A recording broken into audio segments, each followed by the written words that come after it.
అందరికీ నమస్కారం. యాక్చువల్లీ నాకు మరో వీడియో చేయాలని లేదు, కానీ కొంత కామెంట్లు చూసిన తర్వాత పైన పెడుతున్నాను. ఆ కామెంట్లు ఒకసారి క్లియర్గా చదవండి.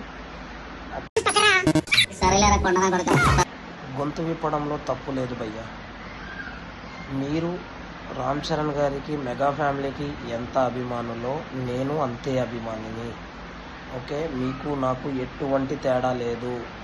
కానీ నేను రామ్ చరణ్ గారికి అండ్ మెగా ఫ్యామిలీకి అభిమానించే ముందు నేను ఒక గిరిజనుణ్ణి. ఓకే, నేను ఒక గిరిజనుణ్ణి, ఆదివాసి బిడ్డని. నన్ను దూషించిన తర్వాత కూడా నేను మీలాగా హారతిలు పట్టలేను. అలాగని నేను తప్పుగా వాళ్ళ కోసం మాట్లాడను. ఎందుకు అంటే నేను అభిమానిగా వాళ్ళని గౌరవిస్తాను. కానీ వాళ్ళకి గౌరవించే ముందు నా మతాన్ని, నా కులాన్ని నేను గౌరవించుకోవాలి కదా. అంతేగాని గుడ్డిగా ఏమొస్తే అది చూసుకుంటూ నమ్ముకుంటూ వెళ్ళిపోయేంత మరీ మూర్ఖత్వంలో నేను బతకట్లేదు. నాకున్న పరిజ్ఞానం ప్రకారం ఆ సినిమాలో కొండ నా కొడక అని వాడకపోయి ఉంటే, లేదా ఒక్కసారి వాడినా ఓకే ఎక్స్క్యూజ్, కానీ పదే 4-5 సార్లు వాడడం వల్ల ఆ సినిమాకి ఏమైనా ప్లస్ అయిందా? అది లేకపోతే సినిమాకి ఏమైనా మైనస్ అవుద్దా? లేదు కదా.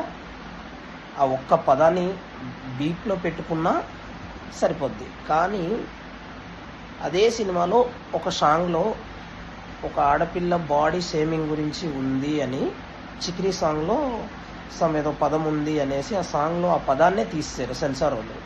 మరి కొండ జాతి వాళ్ళు హట్ అవుతారు, మన మనోభావాలు దెబ్బతింటాయి అని సెన్సార్ వాళ్ళకి గుర్తు లేదంటావా?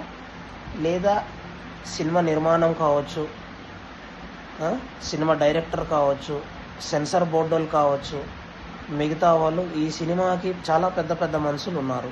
వాళ్ళకి ఎవరికి తెలీదా భయ్యా? ఇంకో విషయం, నాకు కామెంట్ చేసే ప్రతి ఒక్కరికి ఇంకో విషయం క్లియర్గా చెప్తున్నా, వినండి. ఆదివాసుల మీద సినిమా రావడం ఇది కొత్త కాదు. ఓకేనా? ఆదివాసుల మీద సినిమా రావడం కొత్త ఏం కాదు. కానీ ఏ సినిమాలో కూడా, ఓకే, ఏ సినిమాలో కూడా కొండ నా కొడక అనే పదాన్ని ఏ సినిమా హీరో కూడా వాడలే. ఆ వాడనంత వరకు ఎలాంటి సినిమా వచ్చినా, మా మీద ఎంత వ్యతిరేకమైన సినిమా వచ్చినా ఆ పదాన్ని వాడనంత వరకు ప్రతి సినిమాని మేము ఆదరించాము. కానీ డైరెక్ట్గా ఆ పదాన్ని వాడిన తర్వాత కూడా మేము ఆదరిస్తామని ఎలా అనుకుంటున్నారు మీరు?